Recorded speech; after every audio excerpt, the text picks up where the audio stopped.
Hey, Dayton, how's it going, man? Welcome to the Sunday morning conversation. Glad to be here. Thanks for inviting me, Brett. Yeah, Um, man. obvi- Obviously, we're recording this on Saturday. This is Yep. BYU football game day, so just Yeah.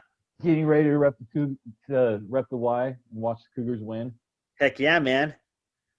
Dayton Killer Killian, right? Killer Dayton Killian. Killer Dayton Killian. Where'd you get that name from? Where'd you get it So, from? Who started that? I recorded on the used album, and the lead singer was my best friend in high school's big brother. Yeah, Uh, Burt Crack and for your friend Joe's brother, right? Yeah. And he was texting Joe, and Bert said, like, hey, I'm going to be in town this weekend. Also, what's Dayton's last name for the album credit? And Joe responded, Killer. And then he said, Dayton Killian. And Killer Dayton Killian. Yeah, that's so awesome. Which is Yeah, pretty now fun. now for you, it's like it's the used album. The album's called Artwork. It's in there if you go back and look at it because Dayton did gang vocals for it when he went to California. He sang on it. Pretty awesome. Mhm. All right, man. Well, Other claims to fame, I won $200 on The Price is Right directly from Wayne Brady. He gave me cash. I also, if you've seen the Disney Channel original movie Read It and Weep, you'll okay. recognize me as an extra going like this Okay. background Hey, when wait. he So disappears. did this Price is Right episode air? Yeah, this was probably 3 years ago, 3 4 years ago. Work. I haven't seen this, man. You got to text it out in the group. Yeah, I'll find it. I'll have to find it. I've actually not seen it myself. I had a couple people text me, and then also I was on ESPN in the Surrender Cobra when Utah State injured Taysom Hill's leg. Is that the video where you're going like this that Mm-hmm. I have? It's on my YouTube page. It's a classic video. That one's good. All right, man. Well, just like kind of give us a lowdown. Just tell everybody in the league. We don't talk a lot unless it's through text or chat. Tell everybody, hey, where you're at, what you're doing in life, and what's going on right now.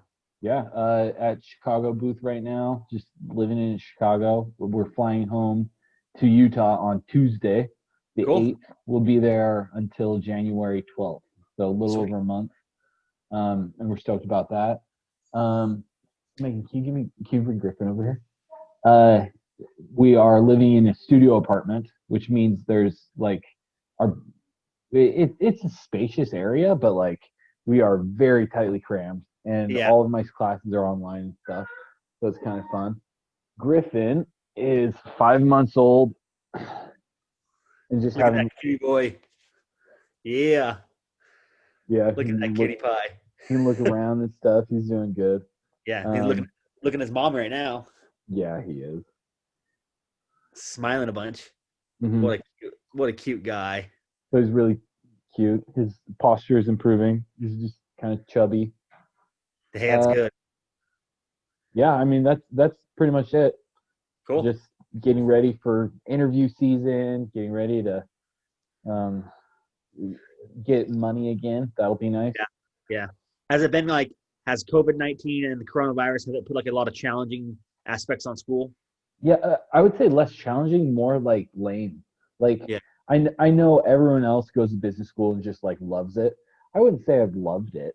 I would say like it's functionally a good thing for my career, but Yeah. like I'm not like hanging out every single night or like Yeah. You're kind of missing that like social aspect of the school part, you know?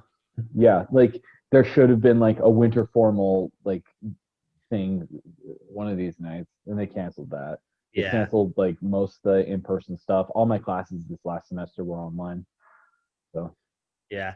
Yeah. Totally. Like that kind of sucks. I remember Brandon going to Duke. He had met a lot of friends there. Pace out like had like that social aspect of BYU, and I mean that's just school in general. Like you kind of get that when you go to school. And like yeah, coronavirus man just messed a lot of things up. A yeah, lot of stuff. All right, yeah. man. Well, let's get this started. You're in the playoffs. It's been a long time since I we did the think this is draft. my first time in the Is playoffs, this the first time in the playoffs? Dang. which is pretty bad. That's Actually, this year. Is this year 8? I think it's year 8. So yeah, yeah. I guys don't looking know. up. So I feel like just looking it back might though, be. looking back 12 weeks ago, or longer than that, how do you feel about your draft? I know this has been a long time. If you can remember your draft, or I was absolutely confident I was going to make the playoffs based on the draft. yeah, I by my metrics, which is all just like the value of the players in your starting lineup, and then the like substitutes on running back and all that stuff. I had Saquon Barkley. I had yeah, Aaron that's the one. Jones. That's the I was one. I was gonna kill it. I was Yeah, going to crush this entire league. And then week one, Saquon gets me like 2.5 points. Week yep, two, Saquon gets me 2.5 points or is injured, and then by week three he's injured. yeah, he's And done. that I spent $80 on Saquon Barkley. So I have essentially made the playoffs in this league on $120. Which is pretty good actually. Like Yeah. that's when you can manage a big injury like that and still do well and play well. And like, yeah, like I complained that I had Michael Thomas, he got hurt, and like Michael Thomas is a big part, but like Barkley is like top five, top three fantasy running back, gets a lot of passes. Top one. Yeah, he was probably one last year. Maybe like I'm not saying he would have been one this year, but it's tough with Dalvin Cook and Derrick Henry with how good they've been. But he's still top three easy. Probably Right. 4 or 5. But yeah, that's tough, and you made it. So you start off with all those injuries with him. You still start off going 0-5. Then you lose. 5-0. Yeah, 5-0. Sorry. Then you lose the next 4 games. One was a tie to me, so it's kind of like you didn't really technically lose a tie. We probably should vote on a different tiebreaker than bench points. Maybe just keep the tie or something else.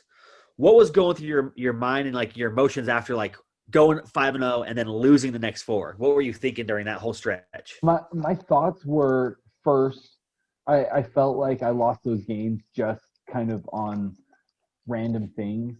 Like my players all just underperformed in the perfect storm. Like losing in a tie Yeah, because of bench points and stuff like that. Where I was still pretty confident.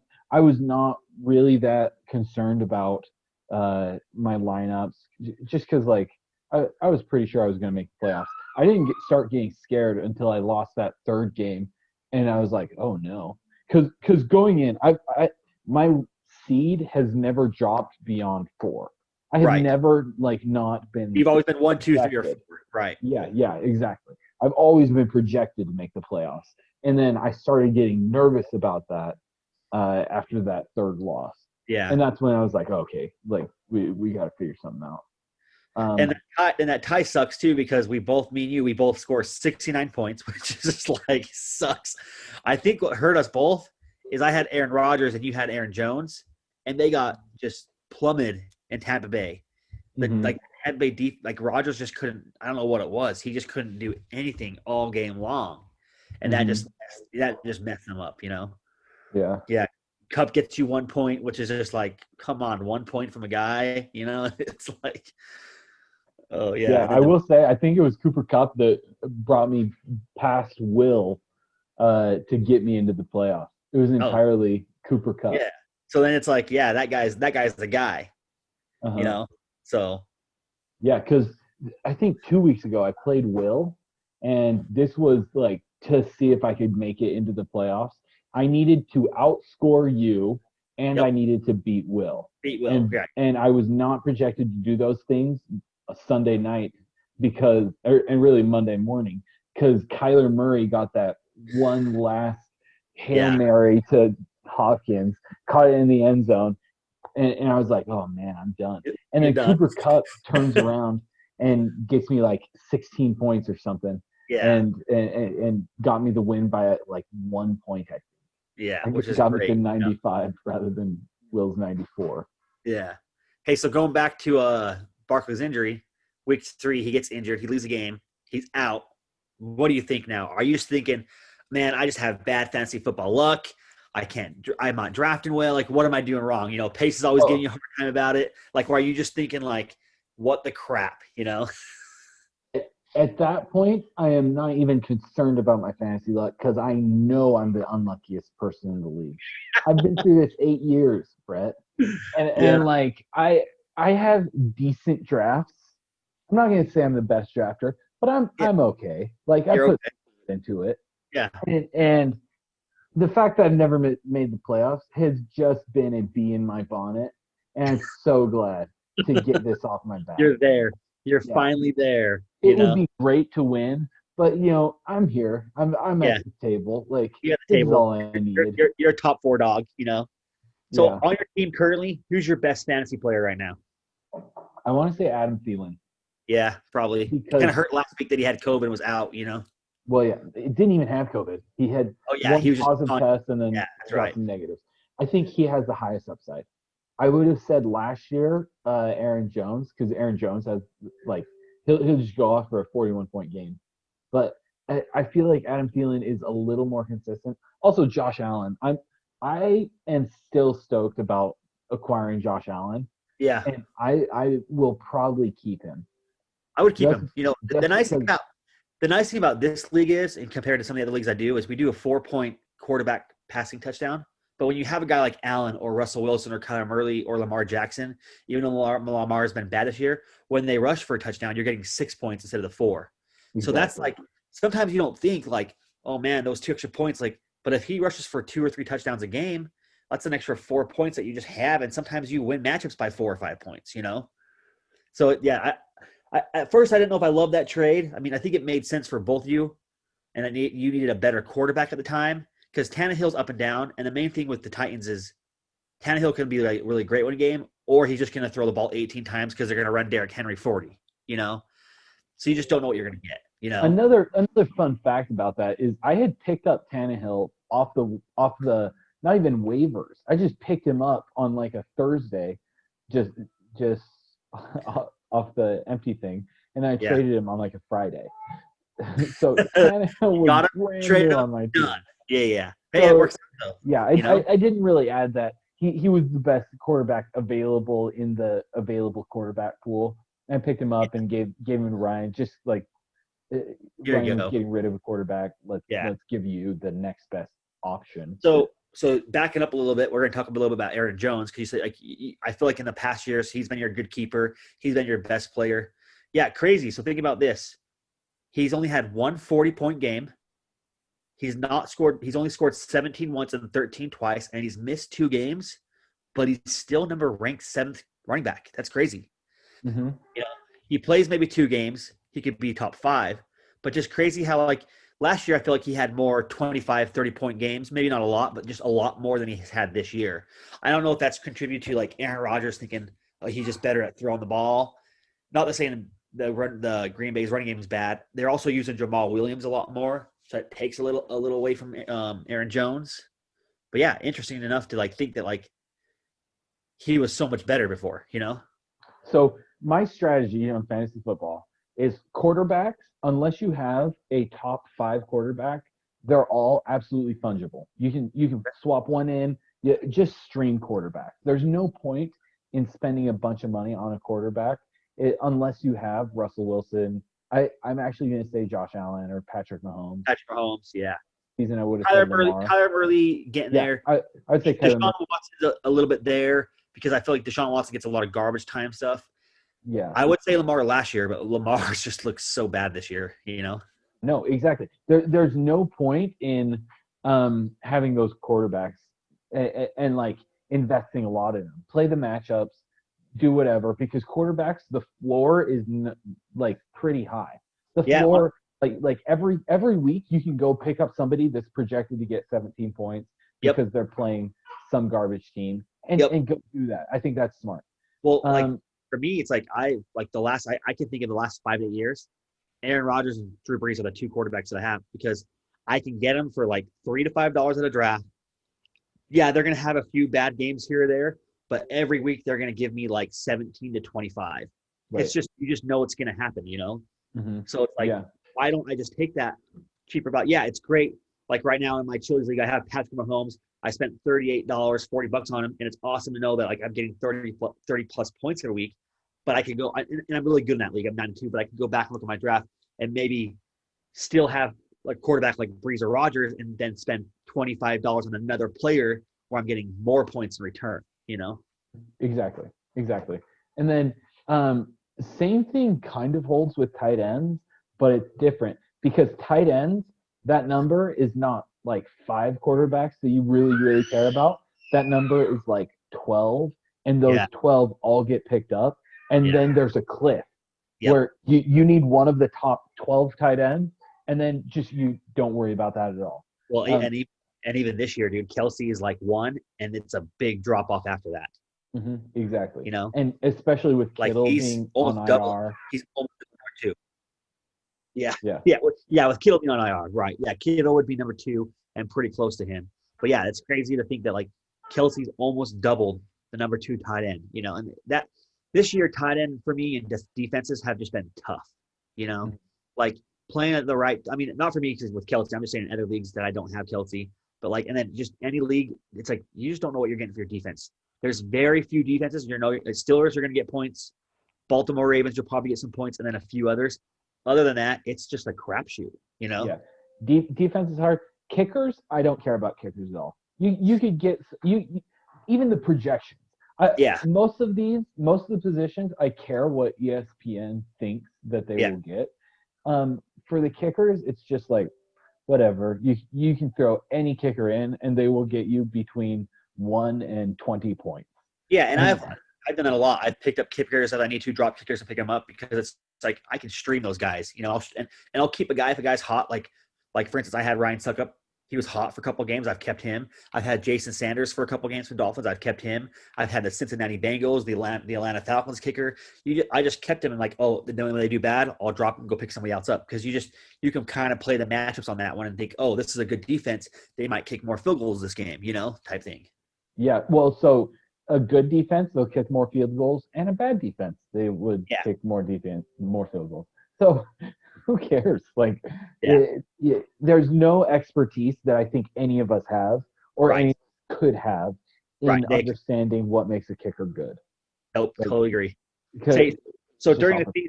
during the season, who do you want to beat the most? Like in the league, out of the nine of the guys, is it Pace? Do you just want to beat your brother Pace, or is it somebody else?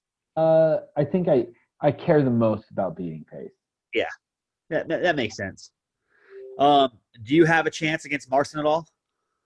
Yeah, Okay. because if Dalvin Cook gets shut down, Dalvin Cook is projected at 21 points, which is insane. Yeah. If Dalvin Cook somehow can get shut down, I think I have a shot. The only other thing that scares me too with Marston is this is what I've noticed when I've played him. If I played him and I'll be like, oh man, it's great. I'm doing really well. Nick Chubb's in the fourth quarter with 5 minutes left. He has like 25 yards. I'll leave my phone. I'll come back like 5 minutes later. Nick Chubb's has like 100 yards and a touchdown. You know, like that's what kills me about Marston's team. Like he has these two running backs, like Delvin Cook and Nick Chubb, where like they could be shut down the whole game, and then they just get these big freaking plays, and it just kills you. You know? Yeah, we'll see. Do I expect to beat Marston? No, No. Yeah. but like I did kind of craft my team to be strong in the playoffs. I Yeah. think I will put up like a good fight. I think I'm projected at like 98 points right now. Yeah. Right now they changed it. It's 99 to 111. So I mean, it's not too bad. Mm-hmm. Um, Mahomes against Denver, he'll do good there. I mean, Nick Chubb against Tennessee, that will help you out. Tennessee's a decent defense. Dalvin Cook against Jacksonville is kind of going to hurt you a lot, you know. Right. DK Metcalf home against the New York Giants. But the Giants defense isn't bad.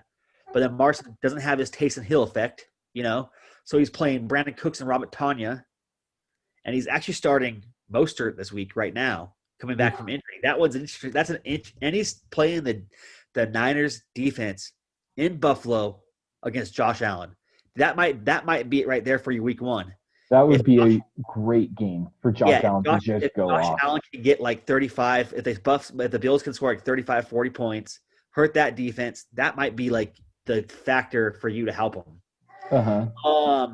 Who do you pick to win between Brandon and Pace week one or week two? Just the whole matchup. I think Brandon.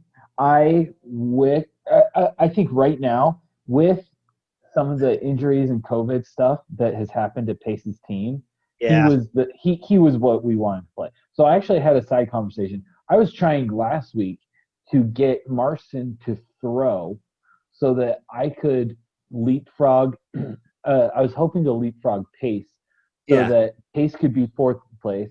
Marston could then get a better matchup by playing Yeah, Pace rather than me, and I could get a better matchup by playing Brandon rather than Marston. Marston.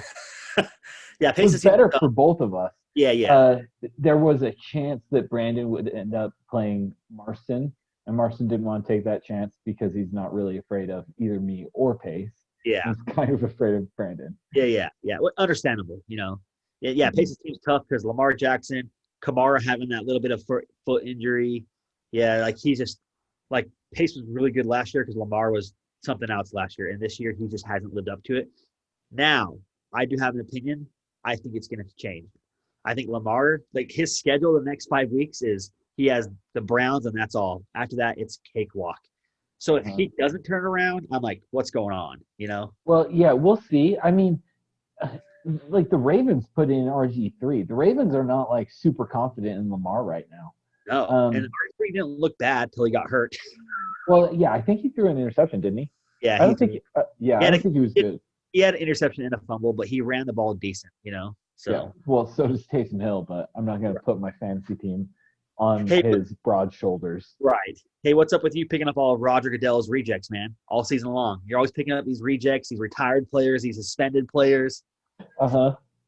I am loving it. I was hoping Antonio Brown would be better than he has shown. And you know what?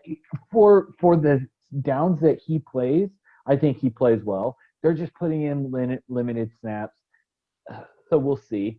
Well, it Josh, might. I did pick up Josh Brown Yeah, or Josh it's solid. Gordon, Josh Gordon, yeah. and I So if was you're like, in a oh, championship game, you sure. could play him maybe, or keep Worst him. case scenario, like yeah, there's a potential keeper. Yeah. Is there like maybe I'm wrong? Maybe I'm not really looking into this, and maybe I just like to tease you about this. I have this like belief or this feel that like you don't really play the waiver wire heavy like the first few weeks of the season. Is there a reason for that? Is that a strategy of yours, or you just like to kind of keep your team at is for a little bit and then kind of wait later to play it? Or So I did. I spent half my bid points on I think Mike Davis okay, when and I don't regret that one at all. yeah, Like yeah, like that was a great pickup for me at the time. yeah, I wish I hadn't dropped him when McCaffrey came back and then went out yeah, again. yeah. He's bounced around. You had him. Jake or Ryan had him, or what? Like everybody's had him. Brandon's wanted him from everybody. I'll see. Did Brandon make you trades for Mike Davis like after McCaffrey went out? Was he trying to hit you up to get I him? don't think so. No. Wow. And but that was still early in the season. See, I think like those like if you have a top 5 running back, I feel like no matter what, you got to have their handcuff. So, for instance, I made a trade with Pace in another league for Josh Jacobs from the Vegas Raiders, and the second week up of the trade, I went and picked up Devin Booker off waivers. Kind of like you just got to have that guy. And it's paying off for me this week because Jacobs out and Booker's going to start, and I need a running back. Like, Uh-huh. yeah, it's tough. Like maybe like 8 through 15, you might not need the backups or they do like dual things, but like a guy like Christian McCaffrey, Dalvin Cook, Derrick Henry, Nick Chubb. I mean, Kareem Hunt's there, so you have that one. You got to get their backups. Yeah. You So I got to will. stack. I'm not sure if I want to. So I've got Devontae Booker and I've got Benny Snell and I've got Jonathan Taylor, and I don't know who I'm going to play with Aaron Jones. I get to choose two of those of Benny Snell, Jonathan Taylor, and Devontae Booker. Dang. Yeah, I mean, I might like Booker the most this week, but who Yeah. knows? All Yeah. right, man. To end us up, we got a few questions for you, and then we'll get some trivia. Does BYU win today? Yeah, totally. By 25 points. Oh, so it's And a blowout.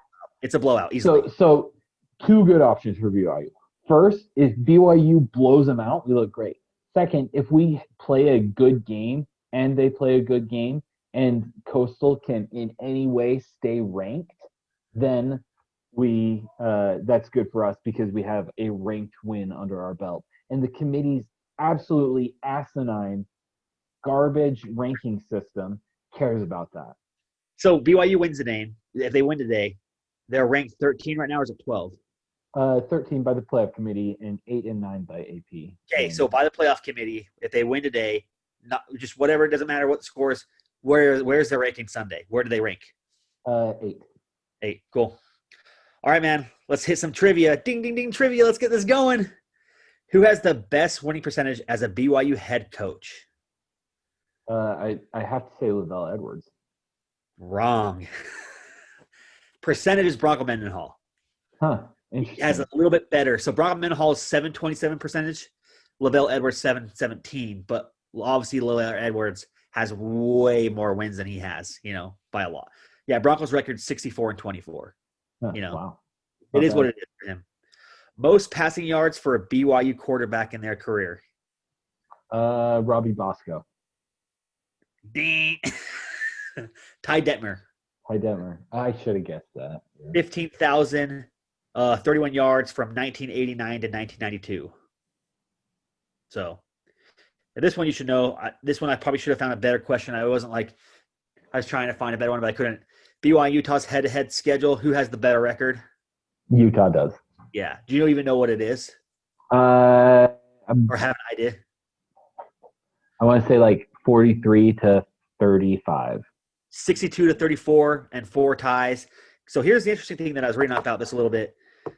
Utah's had 2 9-game win streaks, and so has BYU. Now Utah's on their third one, but no team has gone past 9. And this year, holy crap, we would have destroyed them. Probably so. I love interacting with Utah fans on Twitter because they have no idea what's going on. So They're my 0 question and is, 2. is why doesn't Utah make that game this year? Like it doesn't hurt them, does it? They're not in it for the college playoff, are they? No, they're not in it. I don't know if they're going to a bowl game.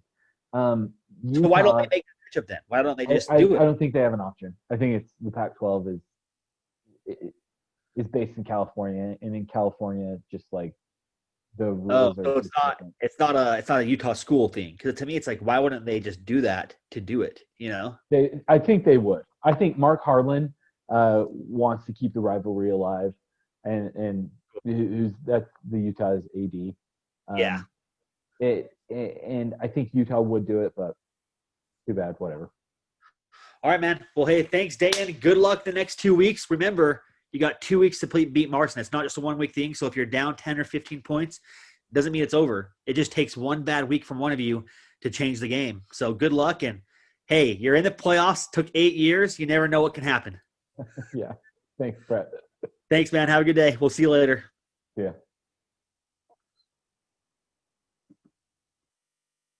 All right, cool.